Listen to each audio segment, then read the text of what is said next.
divisive democracy for Ukraine is sponsored elections.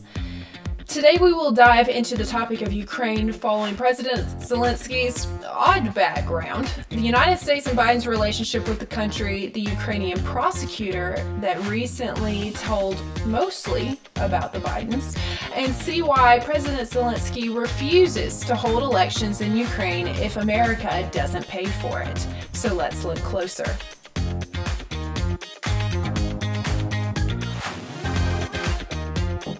Welcome to the third episode of the Magnifying Glass Podcast. I am your host, Elena Moore, and unfortunately, Liam is not able to make it today because of Hurricane Idalia. He is safe, just not near a stable Wi-Fi currently, so you're stuck with me today, and boy, do we have a lot to tackle, so let's get into it. First, before we get into some of the main points, I want to talk a little bit about the history of President Zelensky, or really his full name, let's see if I can say this right, Vladimir Zelensky. There we go. In March of 2022, the Washington Post reported that Zelensky graduated from Kiev National Economic University in 2000 with a law degree. But soon after, he began participating in comedy competitions, appearing on television. He co-founded a production company and rose to fame in his role as Ukraine's president on The Servant of the People, a hit satirical television series that premiered in 2015. Then Zelensky, a political novice who branded himself as an anti-establishment figure, won the presidency in Ukraine in 2019. So let's just get this straight. He pretended to be the Ukrainian president on TV and then became president. I mean, you really can't make this stuff up. It's... whew. I have no words for that. So let's go ahead and take a little look at the productions that he put on. Here's a video of one of the videos of Zelensky. Congress, I have the high privilege and the distinct honor of presenting to you His Excellency Volodymyr Zelensky, President of the Ukraine. In the middle right now. Dance, dance with me, baby. Dance, dance with me, baby. Dance, dance with me, baby.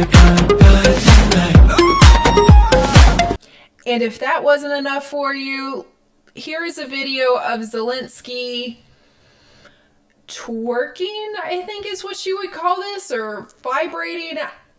Don't know. Volodymyr Zelensky's first job before he became a president of Ukraine, not bad. And for the grand finale, because you haven't seen enough, and if you're listening to this on audio podcast, I highly recommend switching over to Rumble or YouTube just so you can see a few of these clips. Here is a video of Zelensky in 2016 playing the piano with... how can I say this? He's playing the piano with what God gave him.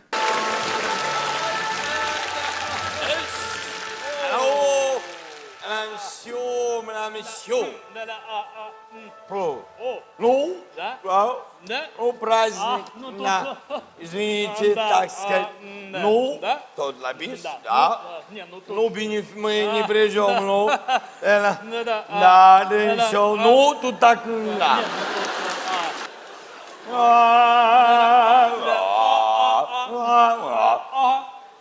И...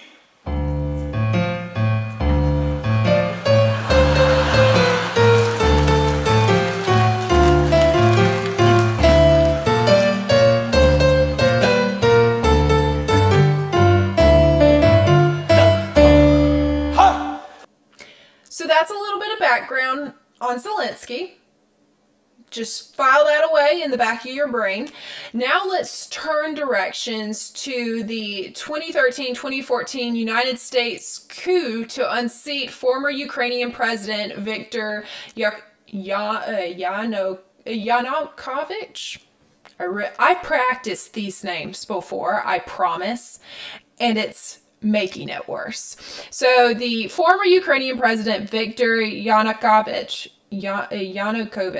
forced from office, was the result of a coup orchestrated by the United States and supported by Washington's European allies, and appealed for greater cooperation on the continent.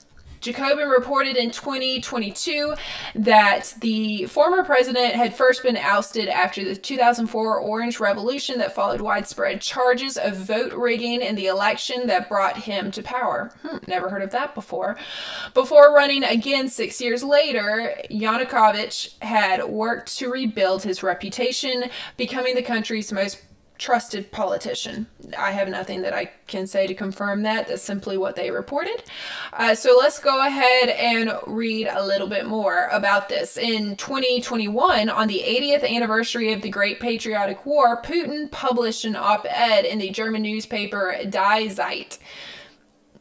He lamented the apathy that NATO and Europe had met the 2014 US-backed coup in Ukraine and the fallout that it created.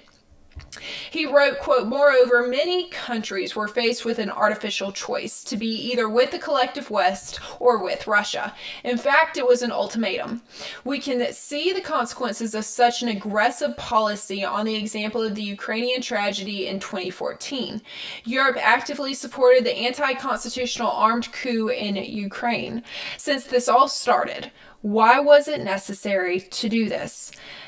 Then the incumbent president, Yanukovych, had already agreed with all the demands of the opposition. Why did the United States organize a coup and the countries of Europe limply supported it, provoking a split in Ukraine itself and the secession of Crimea from its composition?" End quote. And to point out, this was written before the Ukraine-Russia war started, I believe. So let's go shift gears just a little bit more and look at something that recently came out on August 26th from Fox News.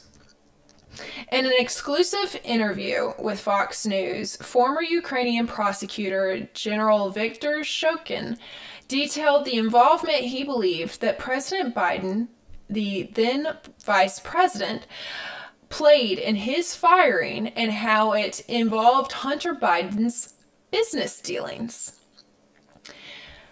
Just to give you a little context, in January of 2018, Joe Biden bragged about withholding Ukrainian aid in council in a meeting with the Council of Foreign Relations, and you can see that clip here. Went over convincing our team, or others, to convincing us that we should be providing for loan guarantees. And I went over for, I guess, the 12th, 13th time to Kyiv, and I was supposed to announce that there was another $1 billion loan guarantee. And I had gotten a commitment from Poroshenko and from Yatsenyuk that they would take action against the state prosecutor, and they didn't. So they said they were walking out to press conference. I said, no, I said, we're not going to give you the $1 billion. They said, you have no authority. You're not the president. The president said. I said, call him. I said, I'm telling you, you're not getting the $1 billion. I said, you're not getting the $1 billion. I'm going to be leaving here. And I think it was, 6 hours? I said, I'm leaving in 6 hours. If the prosecutor's not fired, you're not getting the money. Well, son of a bitch. Got fired. And they put in place someone who was solid at the time. Well, they made... That's really interesting. Well, let's look a little deeper into that. During the interview with Fox News, Shokin said he was ousted in 2016 because he was investigating Burisma, the Ukrainian natural gas company where Hunter Biden served on the board. Shokin also claimed that Joe and Hunter Biden accepted bribes in the case, and that the then vice president ultimately hurt America's reputation and created the groundwork for Russia to invade Ukraine. Are the dots connecting yet? Let's look a little deeper. Republican lawmakers and Shokin himself, however, had pointed to Shokin's investigation of Burisma and its owner, Mykola Zlochevsky, at the time of his ousting. In February of 2016, 1 month before Shokin was fired, his office filed a legal petition to seize Zelensky's property, including 4 homes, 2 pieces of property, and a Rolls-Royce sports car, the Kiev Post reported at the time. So let's go ahead and take a step back. The Ukrainian prosecutor, Shokin, was investigating Burisma. Burisma was a natural gas company that Hunter Biden served on the board of. When the owner, Mykola Jelchevsky, when Shokin seized his, or filed a legal petition to seize his property, his homes, and pieces of property, and his sports car, he was fired less than a month after. The investigation took place while Hunter Biden served on Burisma's board of directors. Hunter joined the firm in 2014 and departed in 2019 after his term on the board expired. But I'm sure it's just a coincidence. Victor Shokin joins me for a One Nation exclusive. Watch. Why were you fired from your position by President Poroshenko? I have said repeatedly in my previous interviews that Poroshenko fired me at the insistence of the then Vice President Biden because I was investigating Burisma. So did President Poroshenko tell you that he wanted you to stay on the job, but there was pressure from Vice President Biden? You understood me correctly. This is how it was. There were no complaints whatsoever, no problems with how I was performing at my job. But because pressure was repeatedly put on President Poroshenko, that is what ended up in him firing me. What are your thoughts when you saw the tape of Vice President Biden speaking to the Council on Foreign Relations, saying you had 6 hours to fire you or you're not going to get the $1 billion? Not only the position of President Poroshenko, the office of President Poroshenko was humiliated, but the entire country of Ukraine was humiliated. And I developed a very firm understanding of the fact that the Vice President was only acting in his own interests. He, generally speaking, handled Ukraine like it was his own backyard. He would put people that were suitable for him, he would arrange for them to be put in certain positions. Why were you looking into Burisma? The reason I oversaw the Burisma case was because I was the prosecutor general. Burisma was an ordinary case. There wasn't anything particularly different about it. The reason that I was handling it was because it deserved a special mention. It was on a list of cases to merit special attention, because Hunter Biden was involved with Burisma, and of course his father, the Vice President Biden at the time, oversaw Ukraine affairs for the White House. This is why. Understood. Do you believe they were up to no good? Were they up to doing something corrupt with Burisma? Was the company of Burisma corrupt, as been alleged, in which since has been disbanded? I have no doubt that there were illegal activities engaged in by Burisma. As a matter of fact, the criminal case had been started before me. It continued to expand, and Zlochevsky, who at the time held the post of minister and was the founder and CEO of Burisma, started bringing in people who could provide protection for him. Hunter Biden was among them. And the corruption network expanded as a result. So, yes, to answer your question, there's no doubt in my mind that Burisma was engaged in illegal activities. Devin Archer said you were a threat to Burisma. Do you agree? Yes. Yes, I agree. Why? Because you were going to find out what they were up to? Because he understood, and so did Vice President Biden, that had I continued to oversee the Burisma investigation, we would have found the facts about the corrupt activities that they were engaging in that included both Hunter Biden and Devin Archer and others. What corrupt activities did you suspect they were engaged in? It would take half a day for me to discuss every single count, but I can say that Burisma illegally produced, sold, and utilized gas. Zlochevsky, the founder of Burisma, recently made a plea deal with the prosecution in a case where he was accused of giving a $6 million bribe, which is the kind of money that you don't just give away if you're not really engaging in anything illegal. So his plea deal was to cover up a $6 million bribe that he gave earlier. Do you believe that Joe Biden or Hunter Biden got bribes? I do not want to deal in unproven facts, but my firm personal conviction is that, yes, this was the case. They were being bribed. The fact that Joe Biden gave away $1 billion in U.S. money in exchange for my dismissal, my firing, isn't that alone a case of corruption? The New York Times writes, on this year's offense, Shokin became a symbol of Ukraine's deeply ingrained culture of corruption. Wall Street Journal, something similar.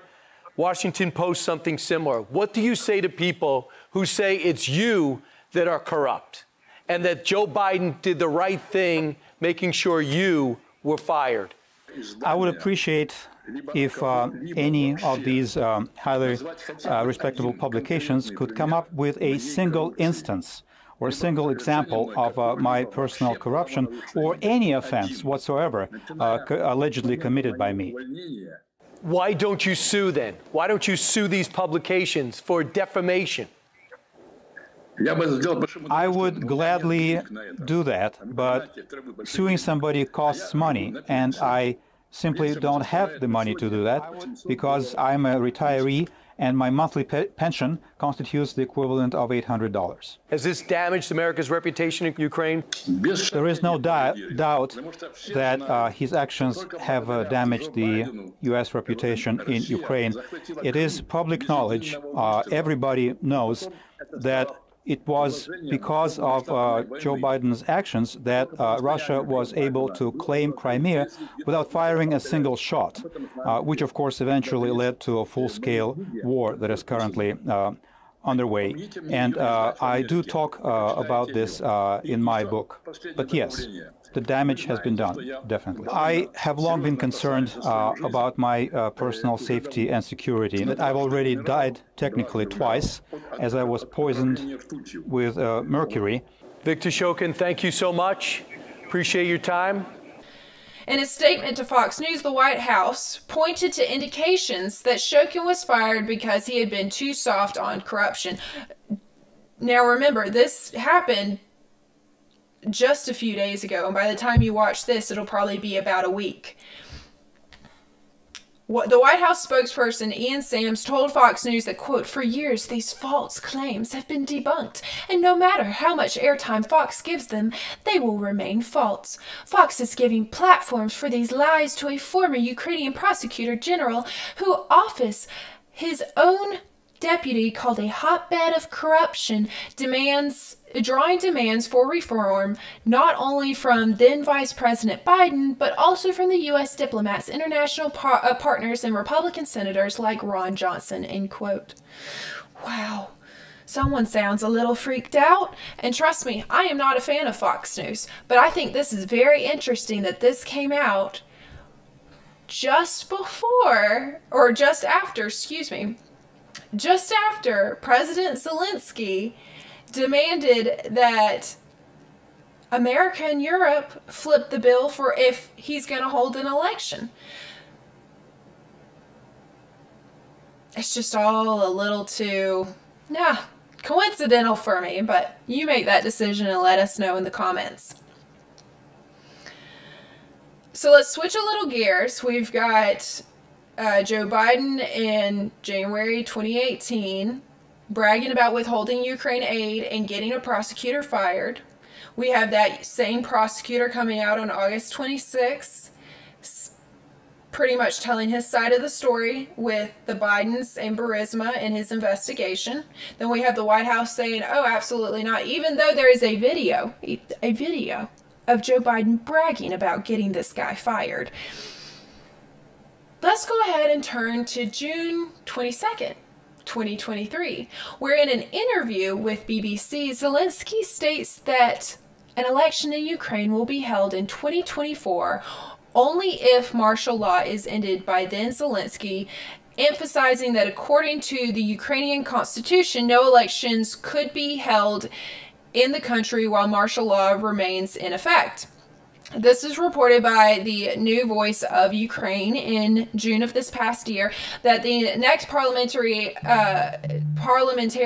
elections in the country would normally be held in October of 2023, while presidential ones would take place in the spring of 2024. So we decided to go ahead and look at the Ukrainian Constitution, and it indeed says that if Ukraine is under martial law, then no elections can be held. The American Conservative wrote on June 28th, 2023, quote, it has to be a little awkward that Putin will likely answer to his people in elections before Ukrainian President Volodymyr Zelensky answers to his, end quote. So that's the story of what Zelensky said in June, all right? He was pushing this point of we can't have elections if martial law, if we are still under martial law, which does follow, you know, to give him some pointers there, that does follow the Ukraine Constitution. That's what it says.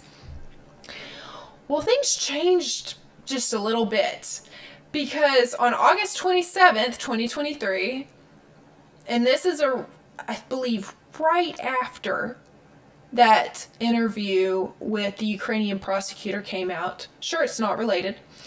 After that came out, so on August 27th, President of Ukraine, Zelensky, posted on his website an interview with journalist Natalia Mosalchuk.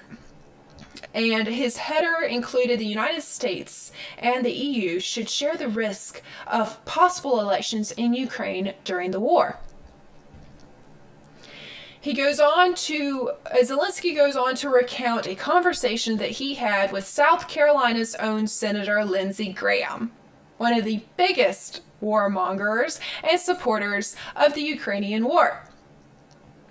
He told Senator Lindsey Graham that if the United States and Europe gives us financial support, I will not hold elections on credit. I will not take money from weapons and give it to elections either. But if you give me $5 billion, I'll do it. That was pretty much what he said, and you can see that in this clip right here. І я її Лінці сформулював дуже швидко, і він був дуже задоволений.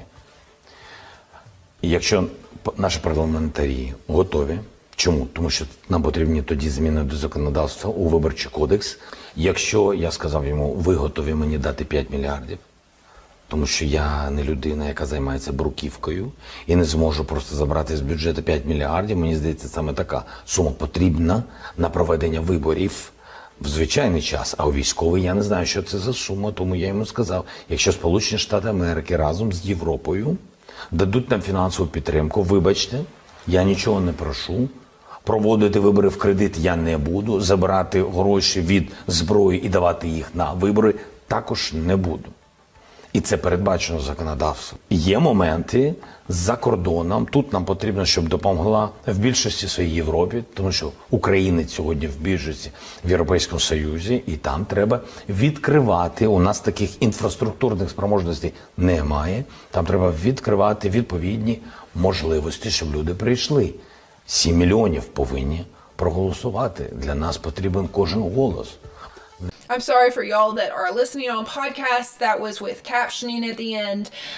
But basically, he said that he had a conversation with Senator Lindsey Graham. He will not be holding elections on credit, but he will do it if America forks up $5 billion. Wow, I wish I knew what Senator Lindsey Graham had said to that, but you know what? I think I can put 2 and 2 together and come to a conclusion myself of what his response was. In the interview, President Zelensky stated, quote, "We need every vote. We won't be able to say for ourselves that this was a very democratic election. We need a legitimate choice. We need this choice to be made by society so that it does not divide our people. We need the military to be able to vote. They are defending this democracy today, and not giving them this opportunity because of the war is unfair. I was against the elections only because of this issue." Comment, end quote. And then he goes on to comment the possibility of organizing and holding elections under martial law. So this is just really weird to me, how you're saying on one hand you can't do it, and then because you're under martial law, or if you're still under martial law, and then 2 months later completely going back on that and saying, oh, well, don't worry, I'll bypass the Constitution if you fork up the money. I am so tired of how much we have already spent, but before I get into that, let's go on a little bit more to see what he actually said in the rest of his interview. He also paid special attention to the organization of the work of polling stations in the presence of observers, including foreign ones. He said, quote, "Observers should be in the trenches. I told him," referring to Lindsey Graham, "that observers must be sent to the front line so that the elections are legitimate for us and for the whole world. And this is absolutely fair," end quote.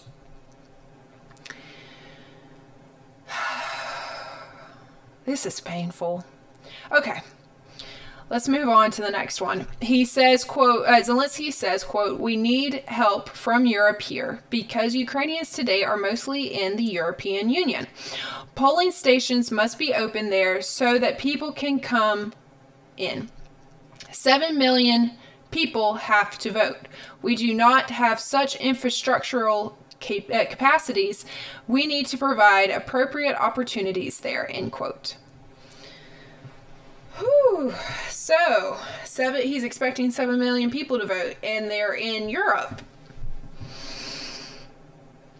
That's interesting. Seems to really be opening the idea for absentee ballots and early voting, and I'm sure all of those things will provide a legitimate election, just like he says, even though it's unconstitutional if he's under martial law. Don't worry, you will be paying that bill, and you'll be doing it with a smile because that's what Lindsey would want you to do.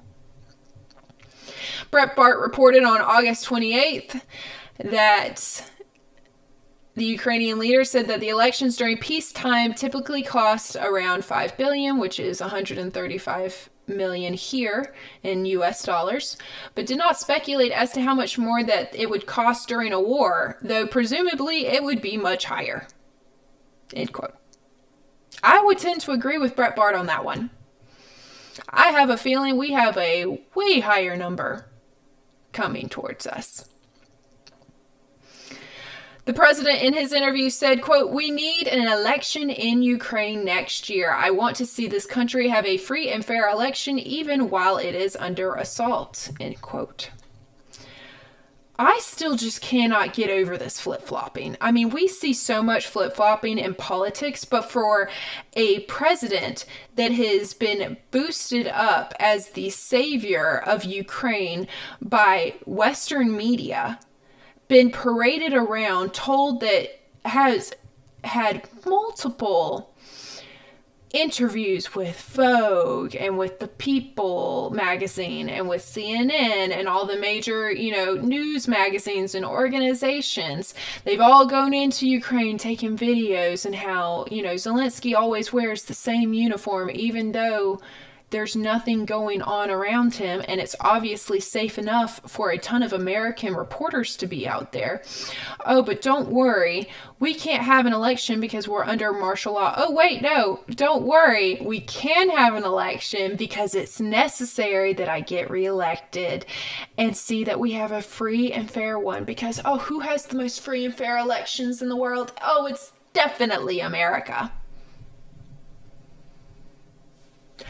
That was all sarcasm. Quite different from Zelensky sarcastically playing the president before he actually became president. I'm sure that's just a coincidence. But let's go ahead and take a quick look into how much money the United States has already given Ukraine. So I took a little look on the Department of Defense's website. They have a nice little Ukraine-Russia war timeline on their website and said the first message that pops up says, in total, the United States has committed more than $30.4 billion in security assistance to Ukraine since the beginning of the Biden administration.